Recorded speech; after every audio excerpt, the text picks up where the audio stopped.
ఆ చనువుతోటి మనం ఆఫీస్కి వెళ్ళగలుగుతున్నాం. ఇప్పుడు అది లేక ఈ సినిమాలే వస్తున్నాయని కూర్చుంటే ఈ సినిమా రాకపోతే అలా రాలేదుగా. అందరూ ఏమనుకుంటారు, జబర్దస్త్ నడుస్తాం కదా బాగానే సంపాదించుకుంటున్నాడు అంటారు. కానీ జబర్దస్త్లో ఎంత సంపాదిస్తున్నాడు అనేది టీం లీడర్లకి మాత్రమే తెలుసు. వాడికి వచ్చే పేమెంట్ ఎంత, వాడు ఇచ్చే పేమెంట్ ఎంత. చూసేవాడు ఏమనుకుంటాడు, ఇదేంటి కారులో తిరుగుతున్నారు అనుకుంటారు. కానీ కారు కొనడం చాలా ఈజీ, ఈఎంఐలు కట్టద్దు. ఇల్లు కొనడం చాలా ఈజీ. అంతేగాని ఇప్పుడు జబర్దస్త్ వస్తుంది కదా అని చెప్పి లైఫ్ని రోడ్డు అలానే బండి మీద వెళ్తూ బతకలేంగా. మెయింటెనెన్స్ కోసమే ఆర్టిస్ట్ సగం జీవితం శంకరాగిపోయేది. కాదని ఇప్పుడు జబర్దస్త్ మళ్ళీ వెళ్ళే ఆలోచన కానీ లేదు. ఇప్పుడు 2013లో జబర్దస్త్ స్టార్ట్ అయింది అయ్యా. 2013లో జబర్దస్త్ స్టార్ట్ అయ్యి 14లో ఎప్పుడో స్టార్ట్ అయింది ఈ ఈగో అనే టాపిక్. అవును అవును అప్పటి నుంచి ఉంది.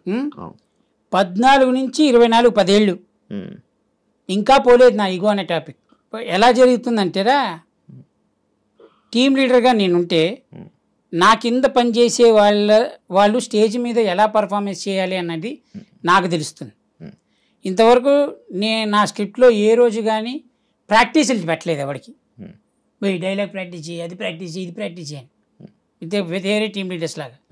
నువ్వు ఏదైనా స్టేజ్ మీద చెప్పే దాన్ని నేను చూసుకుంటా, కౌంటర్ ఇస్తాను నేను, నీకు సపోర్ట్ నేను ఉన్నాను, నువ్వు ఎందుకు టెన్షన్ పడుతున్నావు అనేదే చేశా. 4 చప్పట్లు వాళ్ళకి ఎక్కువ పడ్డాయి, నేనేం ఫీల్ అవ్వలే. కానీ ఆ 4 చప్పట్లు ఎక్కువ పడిన తర్వాత వాడేం ఫీల్ అయ్యాడు తెలుసా, చంటి కంటే నేను ఎక్కువ అని ఫీల్ అయ్యాడు. ఎక్కువ అని ఫీల్ అయ్యి వాడు సమయం కోసం చూసి చంటిని ఎక్కడ పొడవాలో అక్కడ పొడిచారు. ఎటు తిరిగి నష్టపోయింది నేనే. అందరూ బాగున్నారు, అందరూ హ్యాపీగా ఉన్నారు. నేను అదే అంటున్నా, ఈరోజు జ్ఞానోదయంతో చెప్తున్న మాట. జబర్దస్త్ బ్యాచ్లో ఒకరికి ఒకరు సాయం చేసుకునే గుణం ఎంత శాతం ఉంది అనుకుంటున్నావు? ఉన్నదా అసలు? 100% ఉంది. 100%. అయ్యో, ఒకటి కష్టంలో ఉన్నాడంటే మొత్తం జబర్దస్త్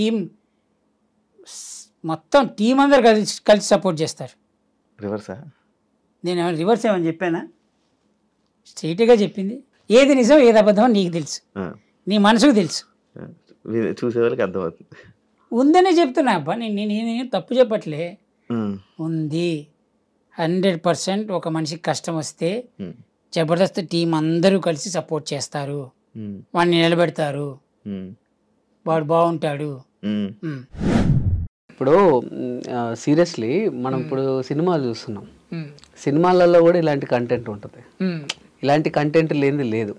ఈవెన్ ఇప్పుడు బూత్ షో అని అన్నారు, కరెక్ట్. చాలా మంది కూడా బూత్ షో అని చాలా మంది విశ్లేషకులు, చాలా మంది గొప్ప గొప్ప వాళ్ళు అన్నారు కదా. మరి ఎందుకంటే బూత్ షో అయితే అంత రేటింగ్ వస్తుంది? అంటే ఇప్పుడు టీవీలోకి వెళ్ళిపోయింది కాబట్టి ఇంకా అది వాళ్ళు చూస్తున్నారు. బూత్ షోనే కదా అండి. ఇప్పుడు బూత్ సినిమాలకు పిల్లల్ని తీసుకుని మన సినిమాకి వెళ్ళాం కదా. ఇప్పుడు టీవీ అయితే ఒక రూమ్ లో బెడ్రూమ్ లోనే పెట్టుకొని పెద్దలు మాత్రం ఎంజాయ్ చేయరు కదా, ఇంటిల్లి పాది చూసే షో. ఇప్పుడు ఇంకోటి ఏంటంటే, మీరు ఏదైనా సరే అమ్మ అని అంటారు, అమ్మ అని కొంతమంది ప్రేమగా అమ్మ ఇట్రా అమ్మ అంటారు. అమ్మ ఇట్రా అమ్మ అంటే అందులో అర్థం చేసుకునే దాన్ని బట్టి ఉంటుంది. అర్థమైంది కదండి.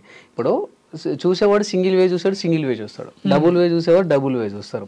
ఇంకోటి ఏంటంటే, బూత్ షో అనేది అంటే మరీ అంత వల్గారిటీ అయితే లేదండి. ఏదైనా అప్పుడప్పుడు చిన్న చిన్న డబుల్ మీనింగ్స్ వస్తాయి. పెద్ద పెద్ద సినిమాల్లోనే ఉన్నాయండి డబుల్ మీనింగ్లు కదా. సో ఇందులో వస్తే పెద్ద తప్పేమని అనుకోలేదు నేను. ఈవెన్ ఇంకొకటి ఏంటంటే, ఈ జబర్దస్త్ అనేది మాకేంటంటే మాస్ ఆడియన్స్కు చాలా కనెక్ట్ అయింది. సో మాస్ ఆడియన్స్ ఒరే అబ్బాయి ఇలా రారా అంటే నవ్వరు, అబ్బాయి అంటేనే నవ్వుతారు.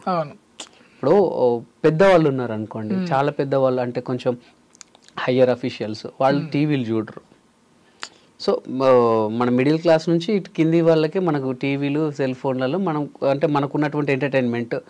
పెద్దవాళ్ళు చదువుకున్న వాళ్ళకి ఏంటంటే వాళ్ళకి ఆఫీసెస్ అవి వాడుతుంది సరిపోద్ది. సో మాకు వీళ్ళు కావాలి. సో వీళ్ళకి నచ్చే కంటెంట్తో వెళ్తాం అంతే.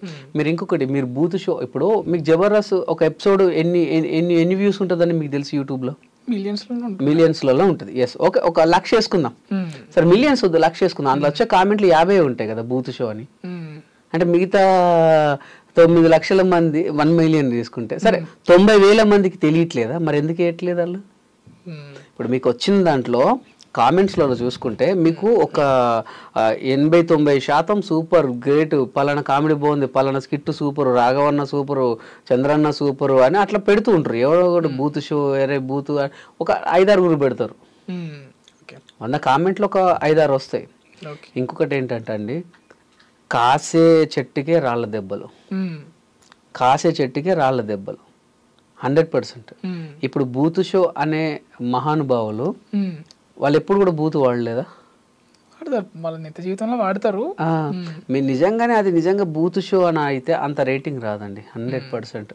అంటే గిట్టని వాళ్ళు పుట్టించింది అది అంతే, అంతకు మించి ఇంకేం లేదు. అంటే నేను ఒకటే అంటానండి, సరే వాళ్ళ వ్యక్తిగత విషయాలు నాకు అనవసరం, ఎందుకంటే వాళ్ళకి ఏమనిపించిందో నాకు తెలియదు. కానీ నేను చెప్తాను, నేను అదే చెప్తాను, వాళ్ళ వ్యక్తిగత విషయాలు నాకు సంబంధం లేదు, వాళ్ళకి ఏమనిపించిందో నాకు తెలియదు. కానీ ఎప్పుడు కూడా మన తల్లిదండ్రుల్ని చీత్కరించుకుంటే సమాజం కూడా మనల్ని అలానే చూస్తుంది.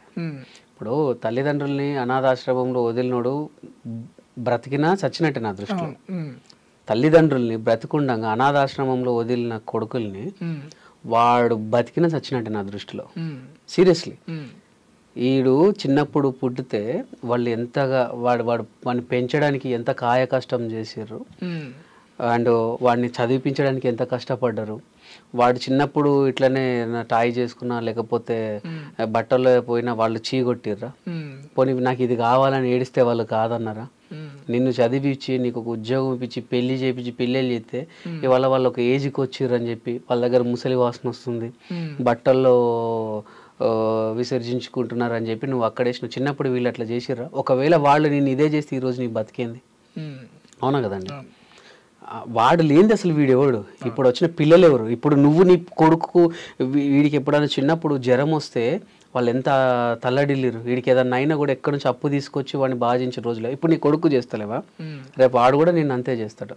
సో అదే విధంగా అన్నం పెట్టినటువంటి జబర్దస్త్ని కానివ్వండి, మనల్ని ఆదరించి 10 మందికి పరిచయించిన జబర్దస్త్ని కూడా ఎప్పుడు కూడా దాన్ని బ్యాడ్ చెప్పొద్దు. బ్యాడ్ చెప్పిన వాళ్ళను ఖచ్చితంగా సమాజం కూడా అలానే చూస్తుంది 100%. ఎందుకంటే బిఫోర్ జబర్దస్త్ నేను ఎవరిని, ఆఫ్టర్ జబర్దస్త్ కదా వెంకీ మంకీ. ఇప్పుడు నేను ఏదైనా సినిమా ఆఫీస్కి వెళ్ళినా ఎక్కడికన్నా వెళ్ళినా వెంకీ గారిని గుర్తుపట్టి మనల్ని కూర్చోబెట్టి, ఇప్పుడు నార్మల్ ఆర్టిస్ట్ వెళ్తే ఆడిషన్స్ తీసుకుని పంపించేస్తారు, మేము వెళ్తే కొంచెం మాట్లాడి టీయో కాఫీ వచ్చి వెంకీ వచ్చింది కదా ఏదో ఒకటి ఇచ్చేద్దాంలే అన్నట్టు మాట్లాడతారు. నేను అనేది ఏంటంటే మనం ఎక్కడి నుంచి వచ్చినాం అన్నది మూలాలు మర్చిపోవద్దు. మూలాలు మర్చిపోతే అదిగా వాళ్ళకి విజ్ఞతకు వదిలేద్దాం. అంటే తొక్కడం అంటే చంటన్నకు ఏం జరిగింది నాకు తెలియదు, కానీ నేను ఒక్కడే చెప్తాను, మనకు టాలెంట్ ఉంటే ఎక్కడన్నా బతకొచ్చు. అది జబర్దస్తే కావచ్చు, డిఏ కావచ్చు, శ్రీదేవి డ్రామా కంపెనీ కావచ్చు, ఇంకా ఏదైనా స్టార్ మానే కావచ్చు, జీ తెలుగే కావచ్చు, ఎక్కడైనా బ్రతకొచ్చు. ఇప్పుడు నేను మన ఐడ్రీమ్లో పనిచేస్తున్నానండి, నాకు టాలెంట్ ఉంది, మీరు యాంకరింగ్లో మీరు సీనియారిటీ, మీరు నన్ను దొక్కారు, నాకు వర్త్ ఉంది, నేను ఇంకొక అడికి వెళ్ళి చేసుకుంటా, ఇంకో ఛానల్కి వెళ్తా. సరే ఇంకో ఛానల్ కూడా నన్ను అక్కడ ఇంకొక సీనియర్ ఉన్నాడు నన్ను దొక్కేశాడు, ఓన్గా పెట్టుకుంటా, నేను పోరాడతా, పోరాడంత వరకు పోరాడతా. ఒకప్పుడు ఏంటంటే